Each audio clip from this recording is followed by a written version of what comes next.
Well, good morning, everybody, and welcome to another edition of QTOA's newsletter for December. We're on Christmas Eve, and I want to be on behalf of everyone at QTOA, particularly our board and management team. We want to wish you all a very Merry Christmas and a safe and successful 2022. We all hope you have lots of winners in 2022. And obviously, it's going to be a big January coming up with Magic Millions just around the corner as well. I want to open by saying that our chair, Alex Panklis, has made the decision to stand down. For those that know Alex, he's heavily tied up with two quarantine hotels that he runs at the Brisbane airport, and it's just got him away from him a little bit. I want to say thank you to Alex, because if it wasn't for him, I wouldn't be here, and obviously a lot of us wouldn't be here. It was his vision and persistence that got this off the ground, and unfortunately for the time being, he won't be able to put the time in that he wants to. So he came forward a couple of weeks ago and told us that. In the meantime, Gary Cunningham and Peter Ty will step up. So Pete will be the interim chair of QTOA and Gary vice chair of QTOA until we get through our to our February board meeting, and then we'll make a decision as to what to do from there. We also are really keen to bring in a North Queensland director and a Central Queensland director as well. So over the next month, we'll be going out with expressions of interest of people who may like to take a part in that. They'll also chair our Northern and Central Queensland steering committees. So a really important piece for us, so stay tuned for that. A big thank you to Alex for his contribution, and no doubt we'll see him at the races as well, so thanks, mate. As we head into January, there's obviously a lot going on within the Magic Millions space. Obviously, the first weekend of the Wave at the Gold Coast is probably the kickstart of that, and the board of QTOA and myself will be at a lot of the events over that particular week. So please, if you are in the area or you are coming down for a particular event, please reach out. And in particularly, if you're going to the sales at Magic Millions, please reach out. We have a number of people that we are partnering with that we'd love to connect you with, that may be able to help you purchase that next horse, and we want to make sure that we meet as many people as we can as we head into the sales process as well.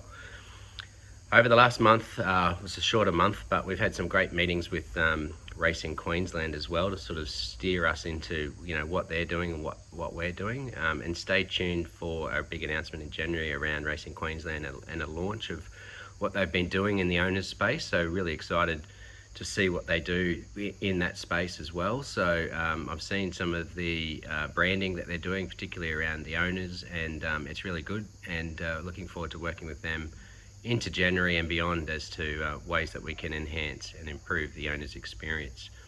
One of the big things that we took on as part of QTOA was the advocacy space, and we put forward 15 points to Racing Queensland back in about September, October, that were things that came out of our first survey. So we've got some responses, which I'll just quickly go through. It'll be on our website as well, but I'll just go through this quickly, 15 of these points.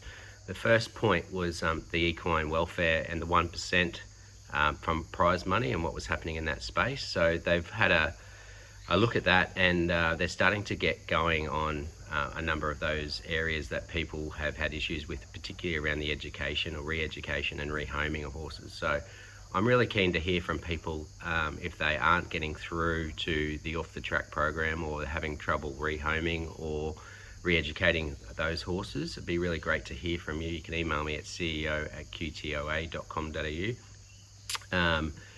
The 6 focus areas that they're looking at the moment are transitioning strategies, community engagement, stimulating demand and supply for off-the-track horses, providing a safety net, traceability, which is a big one, and strong governance. So that tied into the Thoroughbred Australia, Breeders Australia, welfare report that just came out. The most important participant. There'll be a lot of work that we can do in that space going into next year, and we look forward to working with Racing Queensland and Basil and his team to try and find some solutions in that space as well.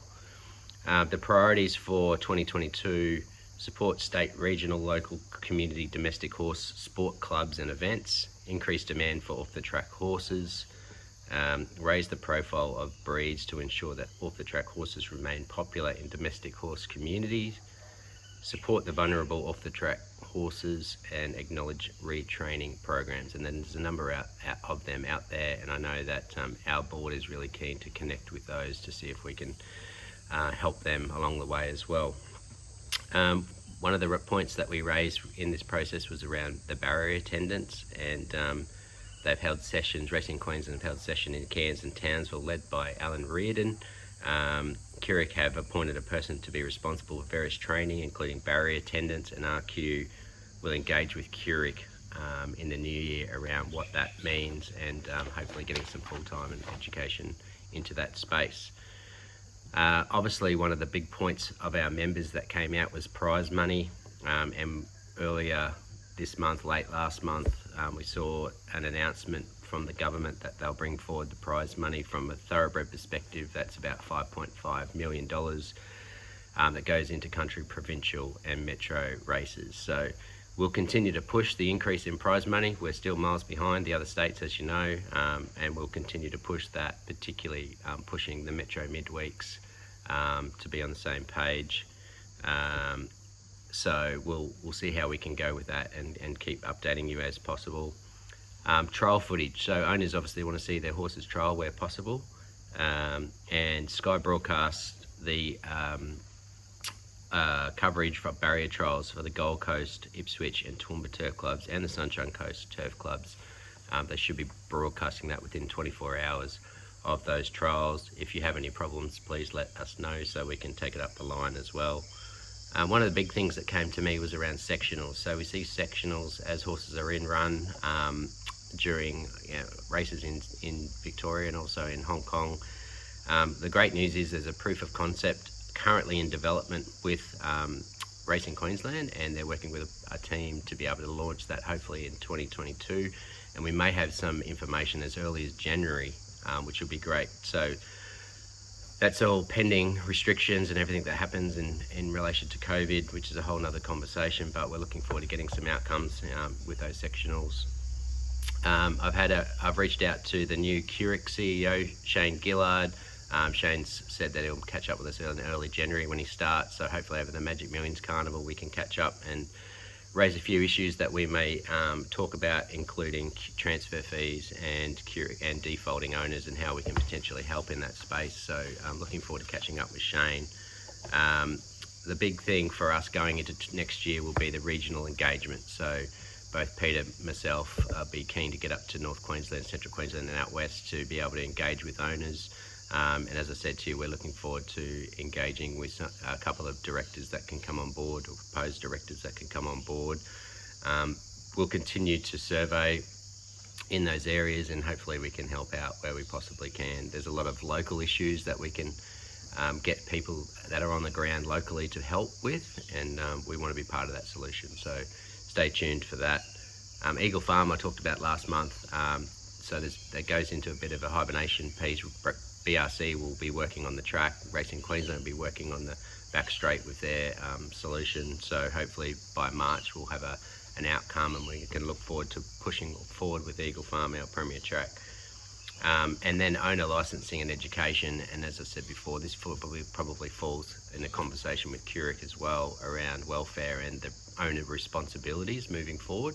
And we obviously want to be part of that solution as well. So some good feedback there from Racing Queensland, so thank you to Racing Queensland.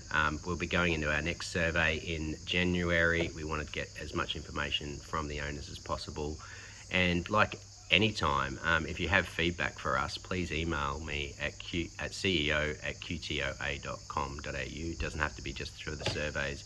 If you have issues that you'd like us to take up the line, then by all means we're more than happy to. Things that we may not know about, so please let us know.